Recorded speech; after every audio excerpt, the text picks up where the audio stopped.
न्याय के ताक़ेदार बुजुर्ग और दोस्त, मुल्क मिल्लत के प्यारे नौजवानों, अजीज बच्चों, गुज़िश्ता कल हम पूरे हिंदुस्तान वालों, पूरे हिंदुस्तान के तमाम लोगों ने जश्न यौम जमहूरिया, जश्न आज़ादी मनाया, 15 अगस्त मनाया है। कल हमारे इस मुल्क को आज़ाद हुए 70 पर 8 साल 78 ईयर है। लेकिन हम में से बहुत सारे लोगों को ये भी नहीं मालूम है, जो लोग आज़ादी का जश्न मनाते हैं उनमें से बहुत सारे लोगों को ये भी नहीं मालूम कि यह आज़ादी किस चीज़ का नाम है और किन लोगों से हमें यह आज़ादी मिली और किसने यह आज़ादी हमें दिलवाई। आप जानते हैं कि इस मुल्क के ऊपर मुसलमानों ने 850 साल तक हुकूमत किया है और बेहतरीन हुकूमत, जिस हुकूमत में हर आदमी आज़ाद था, हर बंदा आज़ाद था, किसी तरह का न कोई डर था न कोई खौफ था। जो आदमी जहाँ चाहता रात को, दिन को, सुबह में, शाम में अकेले जमात की शक्ल में सफ़र कर लेता, कहीं कोई दंगा फसाद नहीं, कोई लूट मार नहीं, कोई चोरी डकैती नहीं। ये मुसलमानों की 850 साल की हुकूमत का कारनामा है। और ऐसा नहीं कि मुसलमानों की हुकूमत में इस मुल्क के अंदर सिर्फ मुसलमान थे, बल्कि 850 साल जो हमने हुकूमत किया, उस हुकूमत में हिंदू भी थे, सिख भी थे, ईसाई भी थे और दूसरे तमाम मजहब के लोग हैं और सबको अपनी इबादत की आज़ादी हासिल है। और इतनी खूबसूरत हुकूमत मुसलमानों ने इस मुल्क को दिया कि ये मुल्क तरक्की करता हुआ सोने का चिड़िया कहलाने लगा। 850 साल तक मुसलमानों ने हुकूमत किया है, लेकिन उन 850 सालों में किसी आंख ने रोड पर, रास्ते पर किसी को भीख मांगता हुआ नहीं देखा। इसका क्या मतलब कि मुसलमानों के दौरे हुकूमत में कोई इतना गरीब था ही नहीं जो दूसरों के सामने जाकर के हाथ फैलाए और भीख मांगे। हर बंदा अपने अपने रोजी रोजगार से, अपने कारोबार से, अपनी तिजारत से लगा हुआ।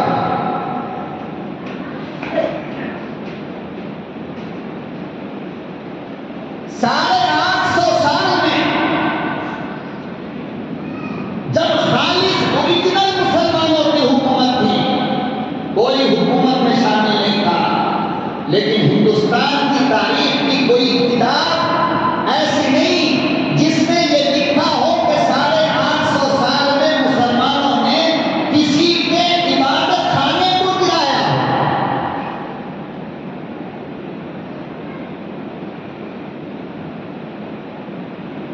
किसी मंदिर को गिराया हो, किसी गिरजाघर को गिराया हो, किसी गुरुद्वारे को गिराया हो। मुसलमानों की 850 साल हुकूमत में ये मिसाल नहीं मिलती।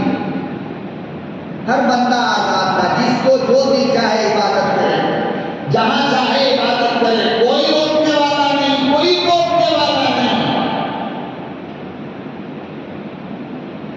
कन्याकुमारी से लेकर कश्मीर तक लोग रातों को पैदल सफर करते थे और पूरे सफर में कोई टोकने वाला नहीं होता, रोकने वाला नहीं होता।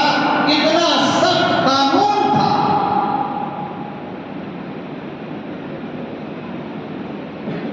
रात के अंधेरे में कोई जवान लड़की बेपर्दा होकर जाती, क्या मजाल किसी के अंदर की उस बच्ची को, उस लड़की को कोई छेड़ दे, कोई टोक दे, कोई रोक दे।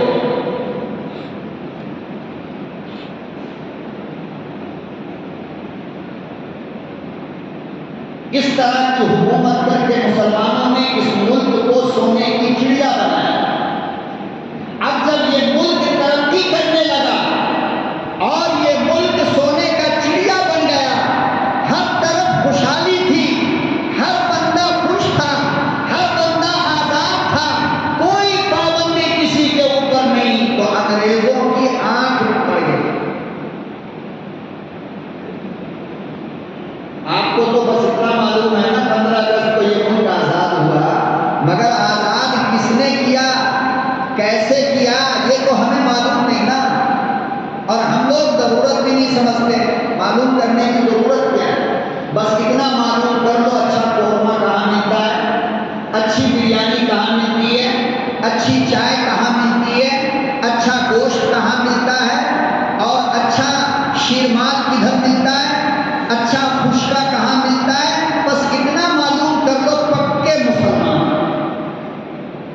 अब किसी चीज की जरूरत नहीं।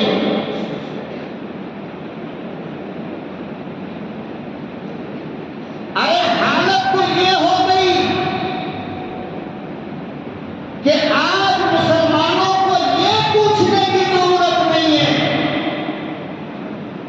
कि नापाक होने के बाद गुस्ल का तरीका क्या है, कैसे पाक होंगे।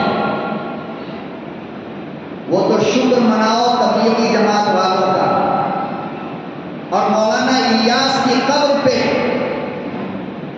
अल्लाह रहमतों की बारिश फरमाए कि इन तबलीगी जमात वालों ने कम से कम तुमको 40 दिन 10 दिन लेकर के साथ घुमा करके इतना बता दिया कि बेटे वजू में इतने फर्ज हैं, गुस्ल में इतने फर्ज हैं। वरना अगर ये जमात न होती, अल्लाह की कसम, शादी से लेकर मौत तक नापाक गुजरता। तुम्हें पाक होने का तरीका मालूम नहीं। ये तो शुक्र मनाओ हमारी जमात का कि इन्होंने तुमको वजू की सुन्नत सिखा दिया, वजू के फराइज बता दिए, गुस्ल के फराइज बता दिए, गुस्ल की सुन्नत बता दी, सोने का तरीका बताया, उठने का तरीका बताया, खाने का सलीका बताया, पीने का तरीका बताया। वरना हम तो जानवर से बदतर थे।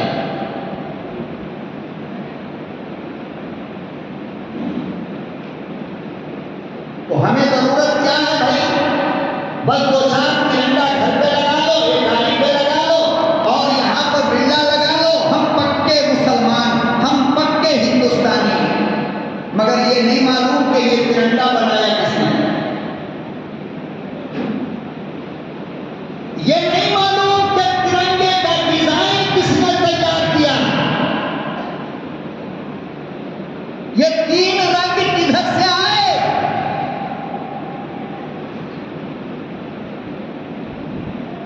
इतने लोग बैठे हैं, अल्लाह ना करे एक को खड़ा करके पूछ लो, पता चल जाएगा। या बगैर किसी के डिजाइन किए ये डिजाइन हो गया, किसी ने डिजाइन नहीं बनाया इसका। ये तिरंगे का डिजाइन जिसने बनाया, मुसलमानों तुम्हें मालूम होनी चाहिए, एक मुसलमान की बेटी जिसका नाम सुरैया बदरुद्दीन था,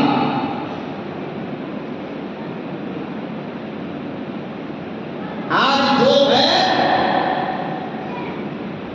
जिनको खाने और पीने और पेशाब का खाने का तरीका नहीं, वो तुमसे जब कहते हैं कि तिरंगा हमारा है, तो तुमको मालूम होनी चाहिए ये बताने के लिए कि हराम हो, अरे ये तिरंगा का डिजाइन हमारी बेटी ने तैयार किया था। और मुझसे कहता है तिरंगा हमारा है, तेरे बाप का है।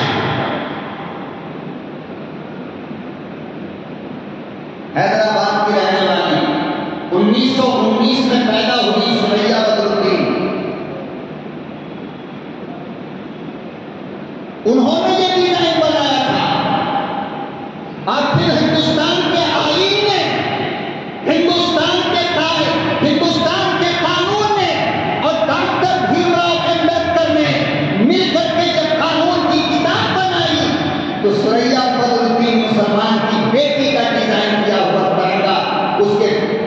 कि कानून के अंदर शामिल किया जाए, इस मुल्क का झंडा तिरंगा हो। 1977 में बंबई के अंदर उस लाडली बेटी का इंतकाल हुआ है, आज भी उसकी कब्र है वहां।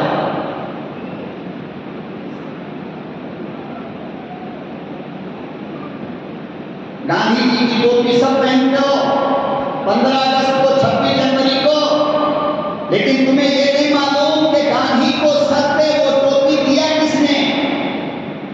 गांधी की टोपी आई कहां से? अरे गांधी जी तो लंदन अफ्रीका के अंदर मजे की जिंदगी जी रहे थे, टाई बूट शूट में जिंदगी जी रहे थे। आखिर हिंदुस्तान गांधी को बुलाया किसने? और फिर बुलाने के बाद उनके सर पे टोपी डाला किसने? और फिर वो टोपी थी किसकी? तुमको ये भी नहीं पता है? क्या ये सब मालूम नहीं होना चाहिए था हम मुसलमानों को?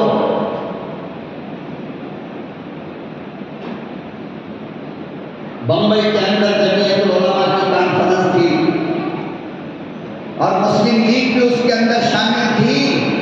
उस कॉन्फ्रेंस के अंदर मुसलमानों ने गांधी जी को अफ्रीका से बुलाया था और वहां से बुला करके बंबई के अंदर जमीयतुल उलमा की कॉन्फ्रेंस ने गांधी जी के सर पे स्टेज पे बुला करके हमने टोपी डाला, हमने टोपी पहनाया। आज इनसे पूछो जो तुमसे कहते हैं तुम्हारा क्या है मुल्क में, तुम बस इतना पूछ लेना, अरे मेरा कुछ नहीं तो ये बता दे कि गांधी जी की टोपी किसकी है।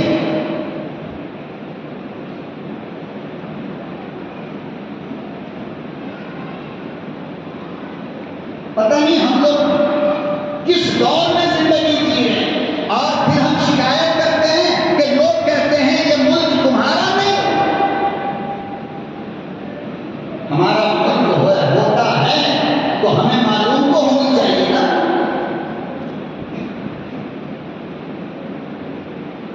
हिंदुस्तान जिंदाबाद का नारा देने वाला भी मुसलमान है।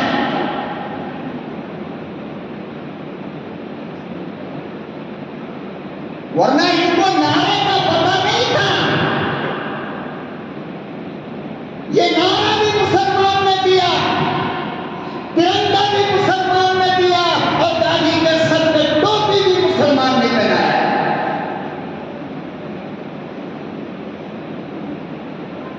भारत छोड़ो का नारा किसने दिया? वो भी मुसलमान ने दिया।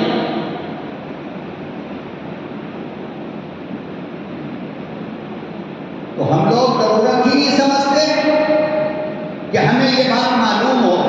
बस 2-4 लोगों को बुलाया, रस्सी खींच दिया, झंडा फहराया, कहानी खत्म। इसके आगे पीछे हमें कुछ भी नहीं मालूम। मौलाना लोग जाने, उनका काम जाने।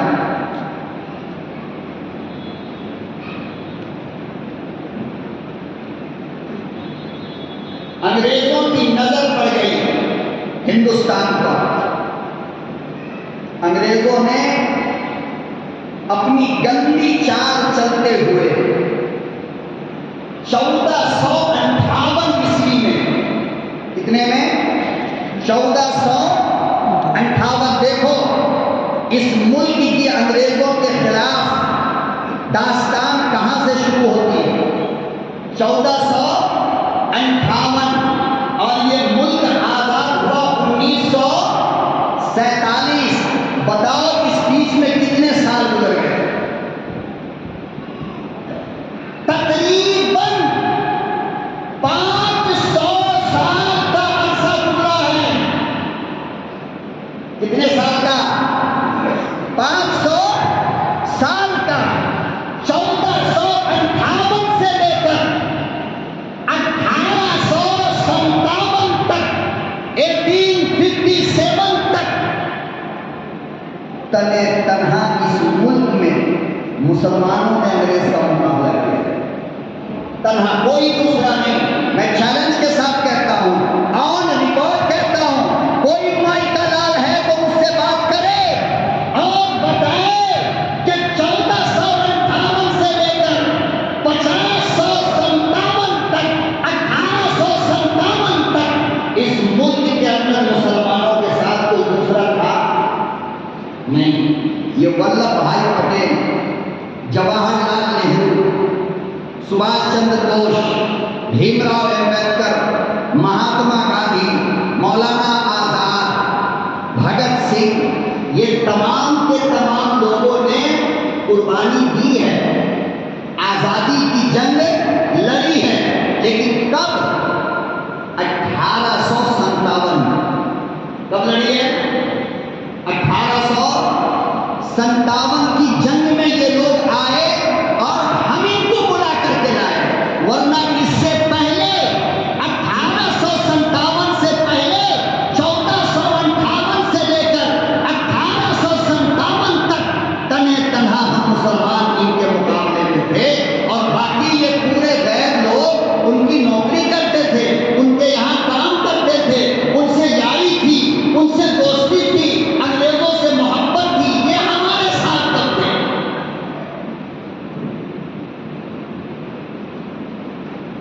अब देखो 1458 से लेकर 1857 तक जितने लोगों ने अंग्रेजों से मुकाबला किया, जितने लोगों ने अंग्रेजों से टक्कर लिया, जितने लोगों ने अंग्रेजों का जीना हराम किया, जितने लोगों ने अपनी शहादत पेश की, जितने लोगों ने अपने बच्चों की कुर्बानी दी, किताब में उनमें से किसी का नाम है? अब नहीं बोलोगे, है किसी का नाम? नहीं। स्कूल के किताबों में नाम किसका है? मौलाना आजाद। मौलाना आजाद आए कब? 1857 में। किताबों में नाम किसका है? जवाहरलाल नेहरू का। जवाहरलाल नेहरू आए कब? 1857 में। किताबों में नाम किसका है? गांधी जी का, जिनको महात्मा कहते हैं। क्या कहते हैं? महात्मा।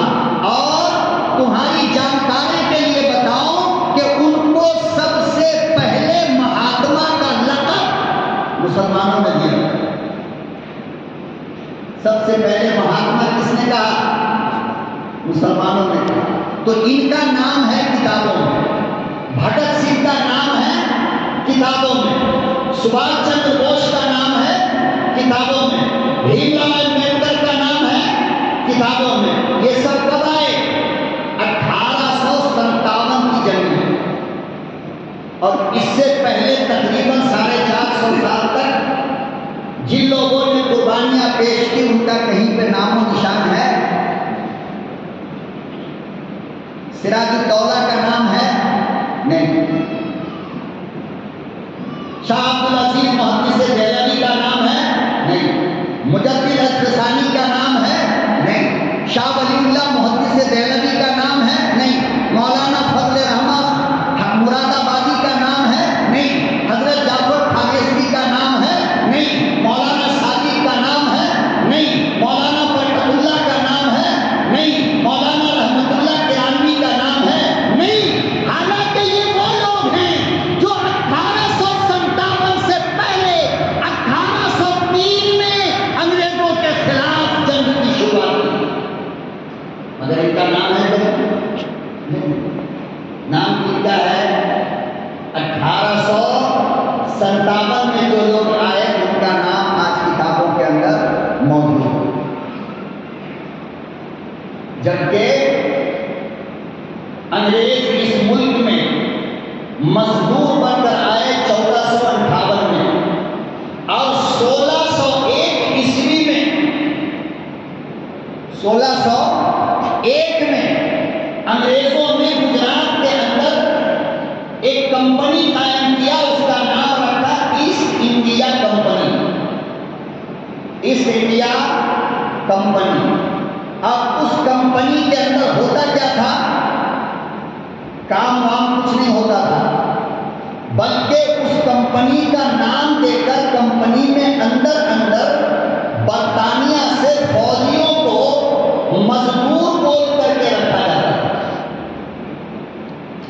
और जहाज के रास्ते उस कंपनी के गोदाउन में गोला बारूद और हथियार जमा किया जाता था। ये 1601 की बात है मुसलमानों, ये तुम्हारी तारीखी अमानत है। होना तुम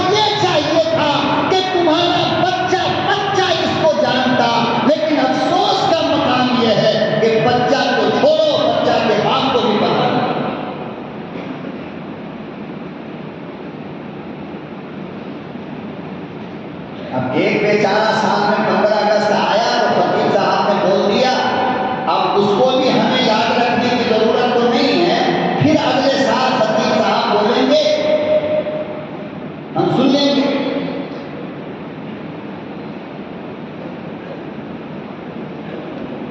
1601 में ईस्ट इंडिया कंपनी कायम हुई और अंदर अंदर फोर्स को, फौजियों को बर्तानिया से बुला बुला कर जमा किया जाने लगा और सारे हथियार जहाज में पैक होकर लाते थे। क्या बोल करके कि बर्तानिया से रॉ मटेरियल आ रहा है माल तैयार करने के लिए।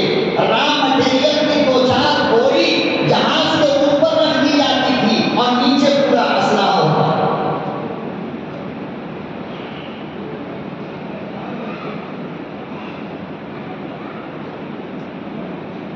इस तरह अंदर अंदर अंग्रेज गोडाउन अलग अलग शहरों में बना बना करके पहुंचाना शुरू किया। जानते हो, इसके खतरे को सबसे पहले जिसने महसूस किया कि अंग्रेज कुछ चाल चल रहा है, इसका सबसे पहले जिसने पर्दा उठाया उस शख्स का नाम है मुजद्दिद अल-फिसानी रहमतुल्लाह जी। उन्होंने अपने दिल की आंख से अंग्रेजों की चाल को जाना था।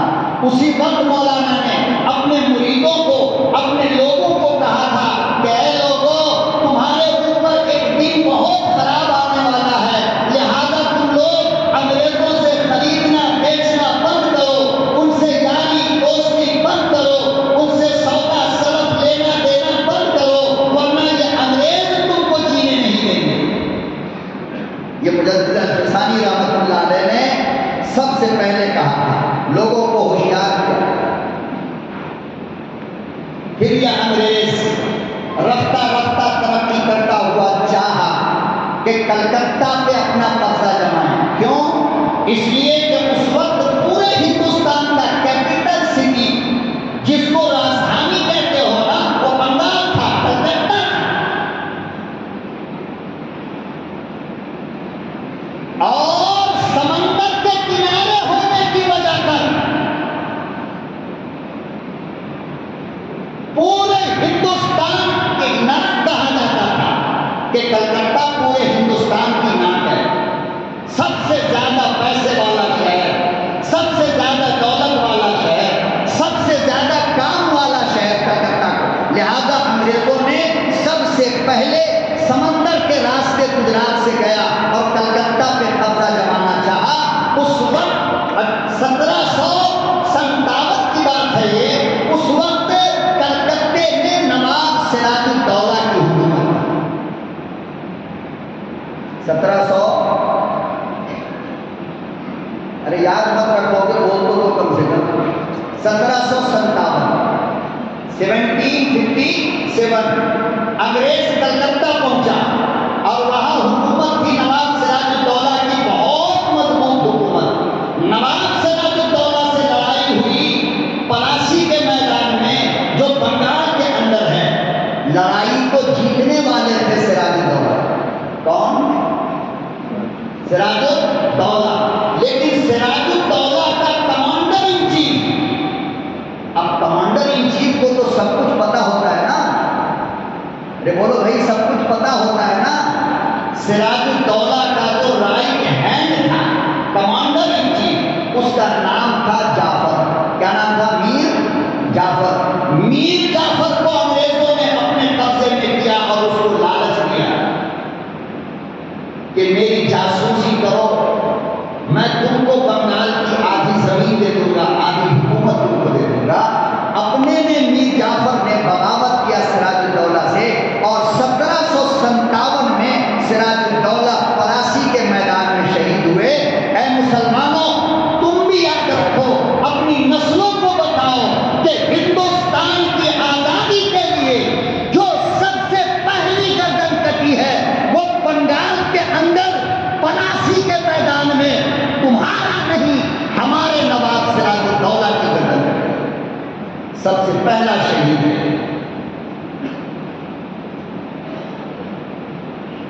बंगाल पे कब्जा हो गया अंग्रेजों का।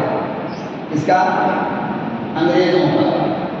अंग्रेजों को पता चला कि अब पूरे हिंदुस्तान में हमारे मुकाबले के लिए जो सबसे ताकतवर इंसान है, सबसे ज्यादा जिससे हमारी हुकूमत को खतरा है, हम अंग्रेजों को जिससे सबसे ज्यादा खतरा है, वो मैसूर का टीपू सुल्तान है। कौन है? मैसूर का। बंगाल हो गया पश्चिम में, समंदर के किनारे, मगरिब का शहर, और यहां पूरब में टीपू सुल्तान की हुकूमत मैसूर में। अंग्रेजों ने वहां से सफर किया और हजरत टीपू सुल्तान से मुकाबला हुआ। कहां? श्रीरंगपट्टनम के अंदर। ये लड़ाई कब हुई है? इससे पहले 4 लड़ाई हुई अंग्रेजों के खिलाफ। हजरत टीपू सुल्तान और उनके वालिद नवाब फतेह अली खान, ये दोनों मिलकर के अंग्रेजों से 4 लड़ाई लड़ी है। अरे 5वीं लड़ाई के अंदर जाकर के टीपू सुल्तान को शिकस्त का सामना करना पड़ा है, और श्रीरंगपट्टनम के अंदर। क्यों? मैं अभी आपको बता रहा हूं।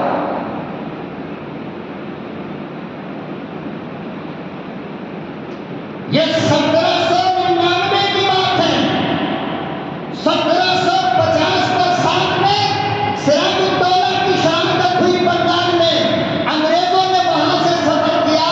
1799 में श्रीरंगपट्टनम के अंदर हजरत टीपू सुल्तान से मुकाबला हुआ, और टीपू सुल्तान अपनी फौज को लेकर श्रीरंगपट्टनम के किले में आ गए।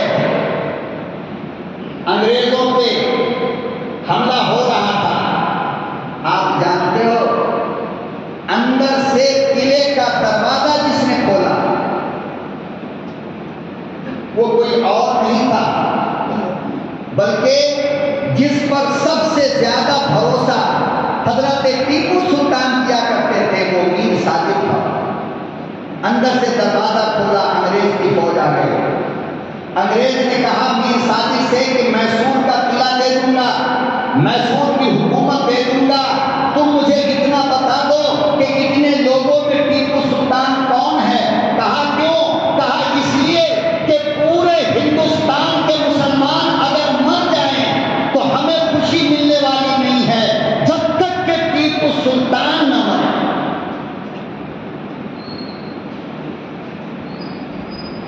और अंग्रेज ने कभी देखा नहीं था टीपू सुल्तान शहीद रहमतुल्लाह अलैह, देखा नहीं था। मीर साजिद से कहा कि तुम मुझे इशारा कर दो कि टीपू सुल्तान इसमें कौन है ना ताजुब की बात? अरे बोलो, है ना ताजुब की बात? वक्त का बादशाह, फौज का कमांडर,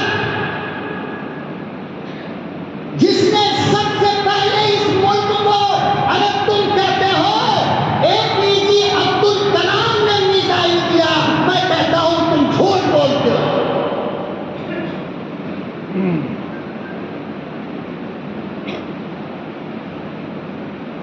निकाल कर फेंक दो स्कूल से इन किताबों को, और इस हिस्ट्री को फाड़ करके फेंक दो।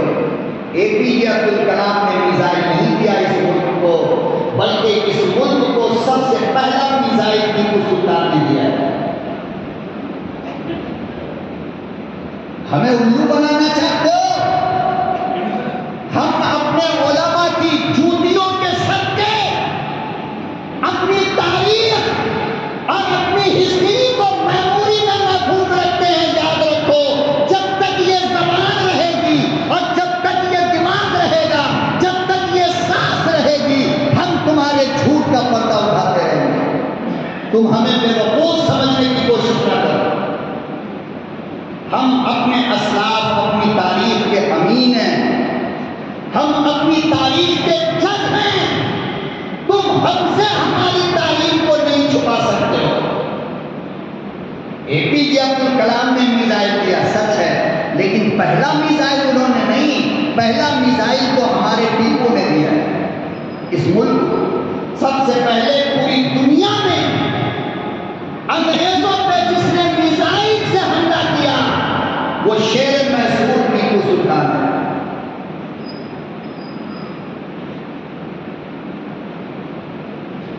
मगर क्या कहो, दिल के भगोले चल उठे, सीने के दाग से इस घर को आग लग गई, घर के चराग से। याद रखो लोगों, किसी का भी घर तब बर्बाद होता है जब घर वाला खराब हो। मीर सादिक कौन था जिस पर सबसे ज्यादा टीपू सुल्तान ने भरोसा किया? उसने अंग्रेज का साथ दे दिया और अंग्रेजों से कहा कि सुनो, जिस आदमी के सर पे हम छाता लेकर के खड़े हो, समझ जाना उसके नीचे जो बैठा है वो टीपू सुल्तान।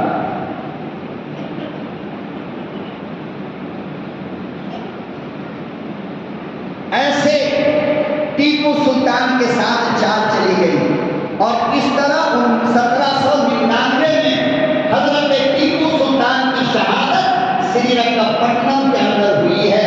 अफसोस की बात यह है कि आज ये मुट्ठी भर के लोग हिंदुस्तान को आग के ढेर पे जो बदलना चाहते हैं, आज उन लोगों को टीपू सुल्तान के नाम से एलर्जी होती है। नाम इनका बाप आया था वहां 1999 में अंग्रेजों से मुकाबला करने के लिए। अगर टीपू सुल्तान न था तो कौन था?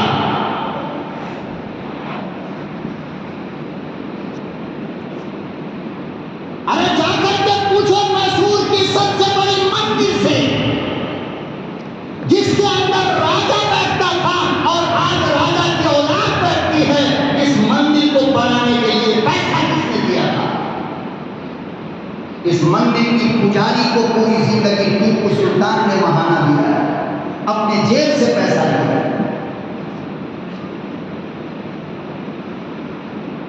जितनी मंदिर मैसूर के अंदर है, कर्नाटक के अंदर है, श्रीरंगपट्टनम के अंदर है, अरे कोई एक मंदिर का नाम लेकर के मुझसे आओ और बहस करके बताओ कि टीपू सुल्तान के जमाने में उस मंदिर के पुजारी को, मंदिर बनाने को, मंदिर रन करने को, मंदिर के देखभाली को पैसा कहां से आता?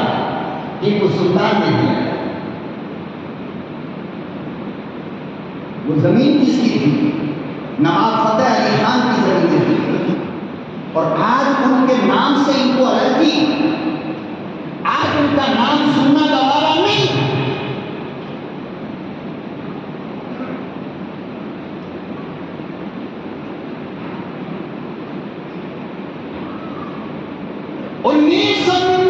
को श्रीरंगपट्टनम के अंदर हजरत टीपू सुल्तान की शहादत हुई।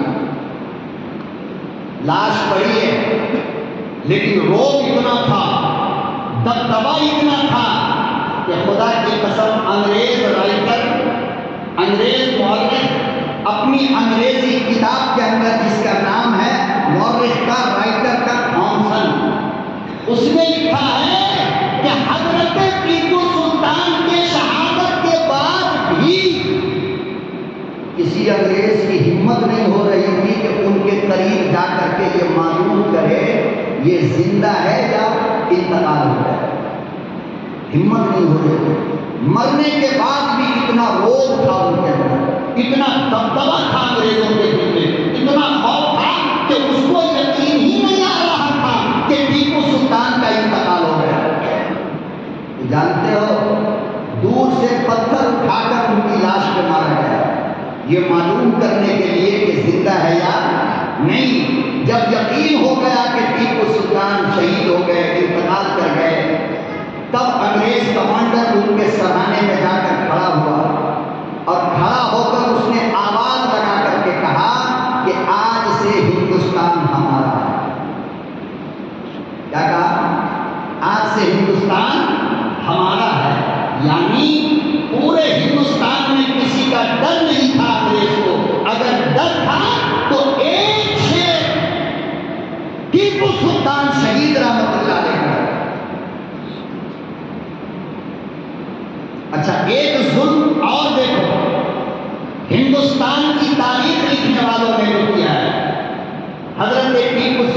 की रूह भी बदुआ दे रही होगी। जितनी किताबों में टीपू सुल्तान की तस्वीर आती है, जहां जहां टीपू सुल्तान का स्टैचू बना है, कहीं पर भी हजरत टीपू सुल्तान के चेहरे पे दाढ़ी है, मोछे तो दिखा दी, पगड़ी दिखाया, लेकिन न स्टैचू में दाढ़ी है और न स्कूल की किताबों में दाढ़ी है। और अफसोस, सद अफसोस मुसलमानों को इस बात पर है कि मुसलमानों के स्कूल में जो हिस्ट्री पढ़ाई जाती है, तारीख पढ़ाई जाती है, पढ़ाने वाला मुसलमान भी ये बात बच्चों को नहीं बताता है कि बेटे ये तस्वीर गलत है। अल्लाह अकबर कबीरा, आओ मैं तुम्हें लेकर चलूं टीपू सुल्तान की जवानी तक। टीपू सुल्तान किसे कहते हो? ये इतने बड़े वली का नाम है, ये इतने बड़े बुजुर्ग का नाम है, ये इतने बड़े अल्लाह वाले का नाम है, जिसने 14 साल की उम्र से लेकर अपनी आखिरी शहादत तक कभी तहज्जुद न छोड़ी।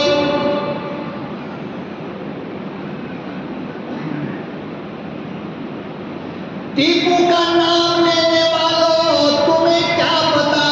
आओ मैं तुमको बताता हूँ, अल्लाह की कसम है। अरे टीपू सुल्तान उसका नाम है जिसने रमजान के महीने में मैदान जंग में अंग्रेजों के खिलाफ लड़ते हुए भी रोजा न छोड़ा।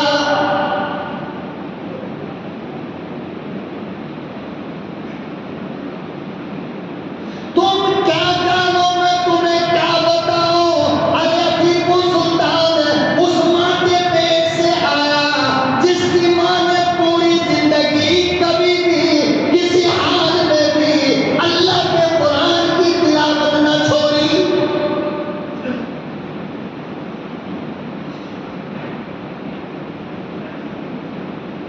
तुम क्या जानो टीपू सुल्तान कौन है, कितना बड़ा वली है? अरे टीपू उस बीवी का शौहर है जिसकी बीवी नमाज तहज्जुद के बगैर बिस्तर पे कभी न गई।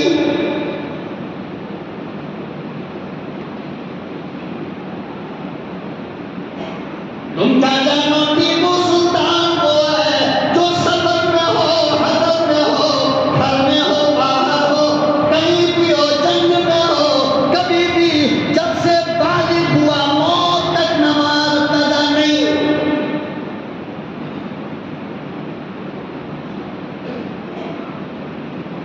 ये मुसलमानों, तुम्हारी बेगैरती और तुम्हारी सुस्ती और काहली है कि तुम अपने असलाफ की तारीख मालूम करना नहीं चाहते और दुनिया तुम्हें जो बताती है तुम मान लेते हो।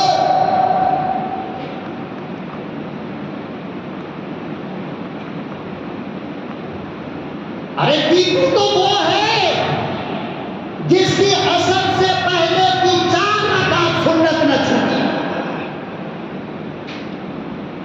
टीपू जब भी कहीं बाहर निकलता तो सबसे पहले अपने दीवान के लोगों से कहता कि 3 चीजें मेरी सवारी पे रखो। कितनी चीजें? बोलते क्यों नहीं? कितनी चीजें? तुम अगर यहां से मैसूर जा रहे हो, तुम्हारी बीवी तोशा तैयार करेगी, कपड़े तैयार करेगी, बैग तैयार करेगी। और टीपू सुल्तान जब घर से निकलते, अल्लाह की कसम उनकी बीवी 3 चीजें तैयार करती थी। पानी का लोटा, मिसवाक, मुसल्ला, कुरान। सवारी पर सबसे आगे टीपू सुल्तान को जो फायदा होता था जिसमें ये 3 चीजें होती थी। खुदा की कसम लिखा है तारीख में कि जहां नमाज का टाइम होता, सवारी को, फौज को, लश्कर को रोककर टीपू सुल्तान कहते पहले अजान दो, नमाज पढ़ो।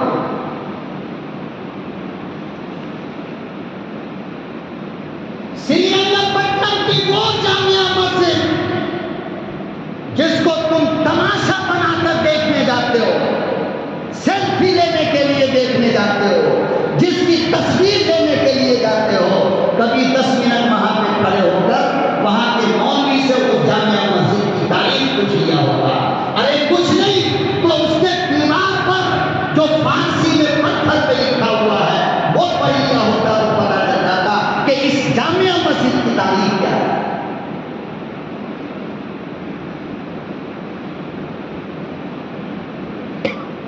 सुल्तान ने, बादशाह ने, जनाब टीपू सुल्तान ने उस मस्जिद को बनवाया और बनवाने के बाद नमाज असर का वक्त रखा ओपनिंग के लिए। इसके लिए ओपनिंग आप कहते हो, हम कहते हैं शुरुआत के लिए, इफ्तिताह के लिए, ठीक है ना। असर की नमाज से उस मस्जिद की शुरुआत होनी थी। टीपू सुल्तान शहीद रहमतुल्लाह अलैह ने एक पर्ची लिखा और उस पर्ची पे लिखा कि सबसे पहली नमाज इस मस्जिद में वो आदमी पढ़ाए जो साहिब तरतीब हो। कौन हो? अरे बादशाह का प्रोग्राम था, दुनिया जहान से लाखों का मजमा है, लाखों की भीड़ है, उसमें उलमा, हुफ्फाज, मुफ्ती, मुहद्दिस, मुफक्किर, मुफस्सिर, हाजी साहब, सेठ साहब, मिर्जा साहब, पैठान साहब, बड़े साहब, छोटे साहब, सारे हिंदुस्तान से लाखों की तादाद में लोग आ गए कि टीपू की मस्जिद की इफ्तिताह होने वाली है।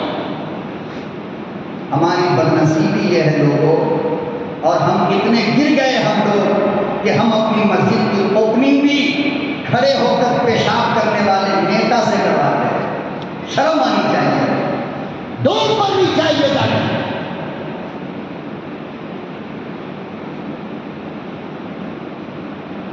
और जिन लोगों ने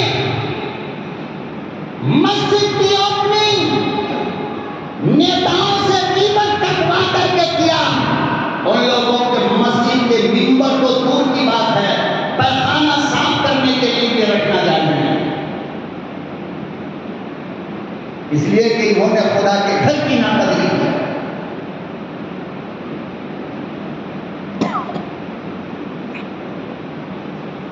टीपू सुल्तान शहीद रहमतुल्लाह अलैह ने शर्त लिखी, वो आदमी नमाज पढ़ाए जो साहिब तरतीब हो। साहिब तरतीब किसे कहते हैं? गौर से सुन लो, साहिब तरतीब उसे कहते हैं जिस बंदे की पूरी जिंदगी में कभी भी 3 नमाजें लगातार कज़ा न हुई। समझ गए? मिसाल के तौर पर असर की, ज़ोहर की, फजर की, ज़ोहर की, असर की, ये 3 नमाजें पूरी जिंदगी में कंटिन्यू कज़ा न हुई हो, ऐसे आदमी को साहिब तरतीब कहते हैं। टीपू सुल्तान ने क्या कहा? नमाज वो पढ़ाए जो साहिब तरतीब हो। अंदाजा लगाओ कितनी बड़ी शर्त है ये, किसकी हिम्मत, किसकी मजाल, कौन आगे बढ़े। सच्चे लोग थे, आज जैसे झूठों का जमाना होता तो सबसे पहले मुसल्ले पे छलांगे मारकर वो वक्त जाता जो ईद बकरीद भी न पड़ता। कि मीडिया में नाम आएगा, अखबार में नाम आएगा, टीवी पे नाम आएगा, हाँ मैंने पढ़ाया, सुल्तान की मस्जिद की इमामत मैंने किया, लेकिन वहाँ बड़े बड़े मौलाना हैं और सब खामोश खड़े हैं, कोई आगे नहीं बढ़ता है। इसलिए कि हर बंदे की जिंदगी में ऐसा वक्त आता है कि जो कि नमाजें छूट जाती हैं। और यहाँ पर आज जितने बंदे बैठे हैं, मेरा गुमान ये कह रहा है कि आप में से किसी की कोई नमाज नहीं छूटी होगी। अल्हम्दुलिल्लाह, कहो अल्हम्दुलिल्लाह। अल्लाह सबको 5 वक्त का पक्का नमाजी बना। अल्लाहु अकबर कबीरा, टाइम गुजरता जा रहा है, कोई आगे बढ़ने को तैयार नहीं, नमाज के लिए तैयार नहीं। हजरत टीपू सुल्तान खड़े होकर हाथ बांध कर इंतजार कर रहे हैं। जब मगरिब का वक्त आने के करीब हो गया, सुल्तान को डर होने लगा कहीं ऐसा न हो नमाज कज़ा हो जाए।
जो गैरों ने दिया वही तुमने ले लिया। तवक्कल मस्तान को खुदा का वली जानने वालों, टीपू सुल्तान को वली क्यों नहीं मानते? टीपू सुल्तान मुसल्ले पे आए, लोगों के तरफ मुखातब होकर के कहा कि लोगों, ये खुदा का घर है। जब से मैं बालिग हुआ आज तक मेरी 3 नमाज कज़ा न हुई, सफेद दुरुस्त कर लो, मैं इमामत कर देता हूं। आज उस टीपू की तस्वीर पे दाढ़ी नहीं? क्या तुम समझते हो कि इतना बड़ा वली ये कामिल बगैर दाढ़ी के जिंदगी जी रहा था? लेकिन हमारे मुस्लिम स्कूल के अंदर भी बच्चों को नहीं समझाया जाता ये था कि टीपू की ये तस्वीर गलत है। मेरे मोहतरम बुजुर्गों और दोस्तों, बेशुमार कुर्बानियों के बाद ये मुल्क आज़ाद हुआ है और मुल्क की आज़ादी में मुसलमानों का जितना खून गिरा, अल्लाह की कसम इन लोगों का दूसरों का पसीना भी नहीं गिरा। बड़ी अजीब दास्तान है, 350 साल की कुर्बानियों की खूबसूरत दास्तान है जो एक जुमे के अंदर कोई भी बयान नहीं कर सकता। ये मुमकिन भी नहीं है। हर बंदे को अपनी तरफ से कोशिश करनी चाहिए कि हिंदुस्तान की आज़ादी की तारीख हमें मालूम होनी चाहिए। मालूम नहीं है तो लोगों से पूछनी चाहिए। अल्लाह पाक हम सबको सही समझ अता